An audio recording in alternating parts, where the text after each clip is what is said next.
गदी करा पैर पीट रही है, किराया असेंबली का पर रखा है। तेरे से पूछे सम्मान करेंगे? ना 20 तारीख को आंदोलन, कौन सा आंदोलन करेंगे? पद यात्रा की थी, 2 सीट आई और अगली बार ये भी नहीं आंदी। एक थी इंडियन नेशनल लोकदल। मेरे ख्याल में इन लोगों के शायद विपक्ष नाम के मुद्दे खत्म हो गए हैं, या तो इनके अंदर कोई सोच नहीं है या किसी बात को गंभीरता से लेते नहीं। जब इस प्रकार के बिना किसी मुद्दे के ये विपक्ष के लोग बात करते हैं, इसलिए लोग बार बार इनको नकार रहे हैं। मुख्यमंत्री जी से पहले मैंने कॉन्फ्रेंस की थी और एक बात कही थी कि हमें कुछ शिकायतें मिली, हम केवल उनकी जांच कर रहे हैं, किसी की पेंशन काटी नहीं, किसी की पेंशन रोकेंगे नहीं और 200 रुपये बढ़ाकर भी हम देने का काम करेंगे। यदि आपकी तरफ से कोई शिकायत मिलती है तो उस पर जांच करना हमारी जिम्मेवारी बनती है। आज मैं एक बयान देख रहा था, अब जिन लोगों की स्थिति ये है,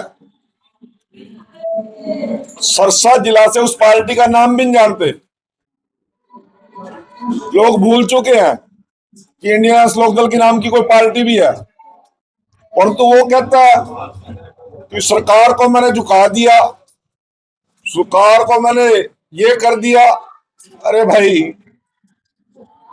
गदी करा पैर पीट रही है, किराया असेंबली का पर रखा है।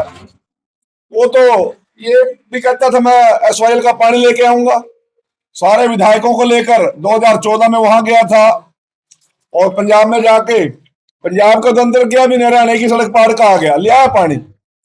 अरे आपको कोई पूछ नहीं रहा, बुजुर्गों का सम्मान नहीं कर रहे, फलाना नहीं कर, तेरे से पूछे सम्मान करेंगे? अभय सिंह चौटाला के दिमाग में जिस प्रकार का वोट की चोट ने उसके दिमाग का कोई पुर्जा हिला दिया, कहीं पर भी वो किसी बात को गंभीरता से कहता नहीं, हर एक आदमी से लड़ने की बात करता है, वाहियात शब्दावली का प्रयोग करता है। मुख्यमंत्री की शान में भी, पहले मनोहर लाल जी की शान में बोलता था, भूपेंद्र हुड्डा जी की शान में भी इसी प्रकार के शब्द उपयोग करता था। अरे जो आदमी देवीलाल जी की विरासत को गिनती के दिनों में जिन्होंने मिटा दिया, वो हमें शिक्षा देना चाहते हैं। वे बीजेपी के लोगों को ऊपर कटाक्ष कर रहे हैं। जिन लोगों ने अपना बड़ा बनाया सारा खेल बिगाड़ लिया हो, वो हमें रास्ता बताएंगे। किसने रोका उसको आंदोलन रोकने से? करे ना 20 तारीख को आंदोलन, कौन सा आंदोलन करेगा? एसवाईएल पे आंदोलन किया था, किसी ने पूछा भी नहीं। कभी पद यात्रा की थी, 2 सीट आई और अगली बार ये भी नहीं आंदी। लोग अगले चुनाव के बाद पूछेंगे, डायलॉग बोलेंगे। एक थी इंडियन नेशनल लोकदल, वो मुख्यमंत्री के बनने सपन ले रहा।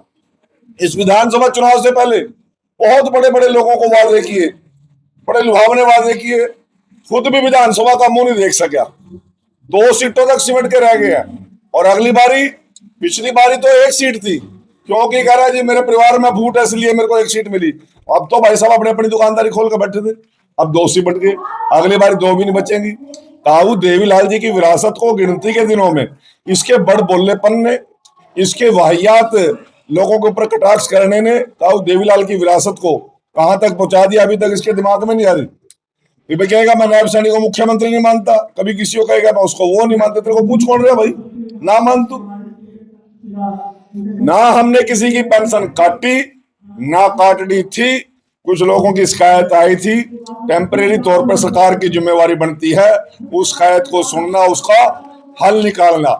उसने ही मुख्यमंत्री जी ने वो कह दिया कि पेंशन चालू कर दो, जिनकी शिकायतें आई उनको वेरिफिकेशन बाद में कर लेंगे। केवल इतनी सी बात थी। 20 तारीख को आंदोलन करूंगा, किसने हाथ जोड़े तेरा भी तू कैंसिल कर दे, कर आंदोलन। हम तो कह रहे हर रोज के आंदोलन कर, ये दम है तो, पर कहीं 2.5 बीघा मैदान ही नहीं है, कहीं किसके दम पर आंदोलन करेगा? वो कुछ नहीं है कहानी। सिर्फ अखबार में बयान दे के, केवल मीडिया पे बयान दे के और कुछ पेड सोशल मीडिया के उसने आदमी रख रखे हैं, उस पे इस के बयानबाजी करके लिखवा के लोगों को अपमानित करने का काम करता और कुछ नहीं है।